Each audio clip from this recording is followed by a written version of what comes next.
Hello everybody.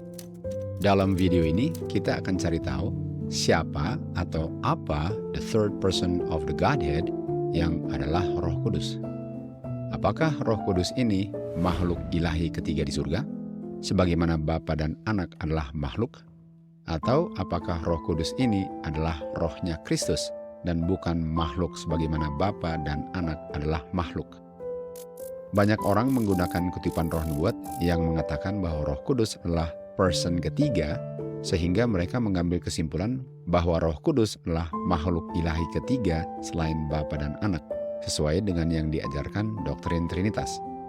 Namun, apakah itu artinya yang dimaksudkan Miss White waktu dia menggunakan kata the third person?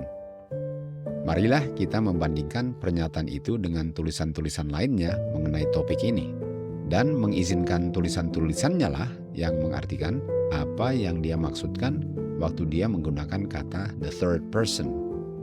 Kita mulai dengan kutipan pertama.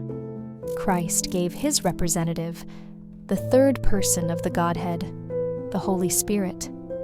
This gift could not be excelled. Yang Kristus berikan kepada murid-muridnya adalah Roh Kudus, yang adalah the third person of the Godhead, yang adalah wakilnya Kristus di bumi.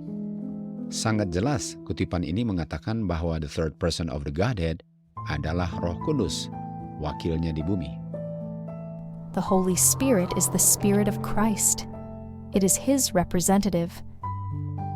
The third person of the Godhead yang adalah wakilnya Kristus di bumi adalah rohnya Kristus. The Spirit of Christ, artinya rohnya berasal dari Kristus. The third person of the Godhead yang adalah wakilnya di bumi adalah rohnya Kristus. Sin could be resisted and overcome only through the mighty agency of the third person of the Godhead, who would come with no modified energy, but in the fullness of divine power. Dosa hanya dapat ditolak dan ditaklukkan melalui rohnya Kristus, yang adalah the third person of the Godhead.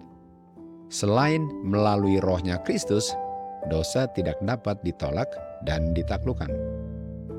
There is no power in you apart from Christ, but it is your privilege to have Christ abiding in your heart by faith, and he can overcome sin in you when you cooperate with his efforts.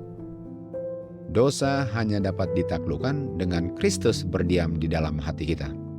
Kristus dapat menaklukkan dosa di dalam kita. Kita mengerti bahwa hanya melalui rohnya Kristus yang adalah the third person of the Godhead, dosa dapat ditaklukkan. Sementara yang dapat menaklukkan dosa adalah Kristus.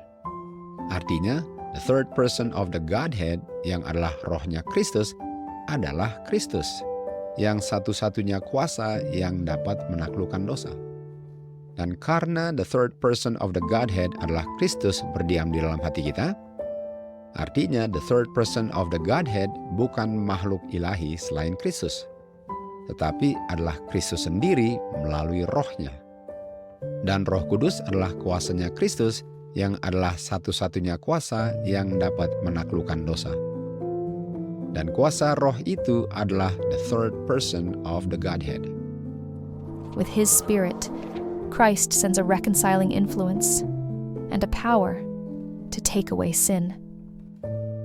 Kuasa yang sanggup menyingkirkan dosa adalah kuasanya Kristus, yang adalah rohnya atau the third person of the Godhead. The prince of the power of evil can only be held in check by the power of God in the third person of the Godhead, the Holy Spirit. Kuasa setan hanya dapat dibendung melalui kuasa God di dalam kapasitas maksimalnya daripada Roh Kudusnya, yang adalah the third person of the Godhead. Jesus alone has power to save from sin, to free from the power of evil, and to doubt him who has laid down his life for us is to grieve and insult the Father. Hanya Kristus yang memiliki kuasa untuk menyelamatkan manusia berdosa dari dosa, untuk membebaskan kita dari kuasa kejahatan. Untuk meragukan kuasa ini ialah untuk mendukakan dan menghina Bapa. Artinya, untuk menolak rohnya Kristus ialah untuk mendukakan Bapa. The only defense against evil is the indwelling of Christ in the heart through faith in his righteousness. Satu-satunya pertahanan melawan kejahatan adalah dengan Kristus berdiam di dalam hati kita, melalui iman dan kuasa kebenarannya.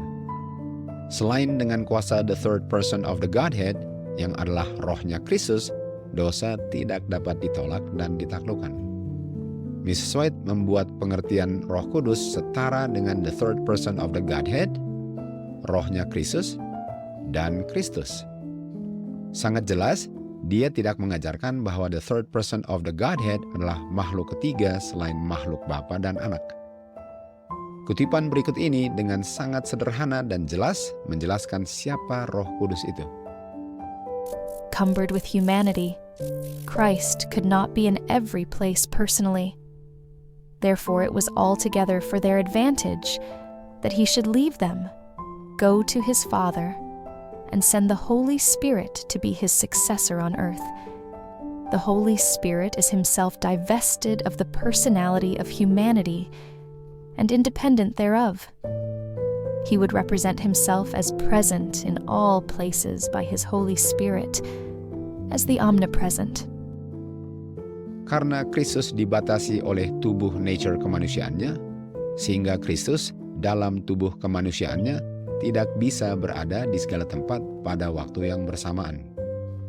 Oleh sebab itu, Kristus kembali ke Bapanya di surga dan mengirim Roh Kudus yang adalah dirinya sendiri, namun terpisah dan tidak terikat dari tubuh nature kemanusiaannya.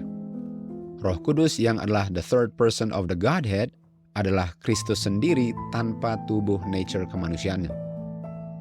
The third person of the Godhead bukan makhluk ilahi ketiga di surga. Kristus mewakili dirinya sendiri sebagai yang hadir di segala tempat melalui Roh Kudusnya yang maha hadir. Kesimpulannya, Roh Kudus yang adalah the third person of the Godhead adalah rohnya Kristus. Dan rohnya Kristus adalah dirinya sendiri, namun terpisah dan tidak terikat dari tubuh nature kemanusiaannya. Bapa memberikan kepada anaknya rohnya tanpa batas, sehingga roh Bapa adalah rohnya anak. Makhluk Bapa dan makhluk anak sekarang berada di surga. Rohnya Bapa adalah kuasanya tanpa batas, sebagaimana rohnya anak adalah kuasanya tanpa batas.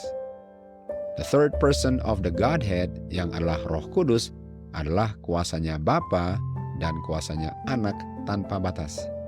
Namun terpisah dan tidak terikat dari tubuh makhluk Bapa dan tubuh makhluk Anak yang berada di surga. Roh Kudus yang adalah penghibur yang dikirim Bapa di Yohanes 14 adalah rohnya Bapa dan rohnya Anak yang berdiam di dalam murid-muridnya yang menerima Kristus sebagai juru selamatnya. Pertanyaannya, mengapa gereja-gereja lemah, sakit-sakitan, dan siap untuk mati kerohaniannya? Jawabannya, karena setan telah berhasil untuk menutupi dari pandangan gereja kebenaran yang jikalau mereka terima, tidak akan membuat mereka lemah, sakit-sakitan, dan siap untuk mati. Jadi apa kebenarannya yang disembunyikan oleh musuh kebenaran? Kebenarannya adalah bahwa penghibur itu adalah Kristus sendiri, namun terpisah dan tidak terikat dari tubuh nature kemanusiaannya. Mari kita lihat apa yang ditulis Miss White mengenai penghibur itu. Dia menulis, Kristus adalah penghibur kita. Dan kebenaran bahwa penghibur itulah Kristus telah dia buktikan di dalam kehidupannya sendiri. To God be the glory.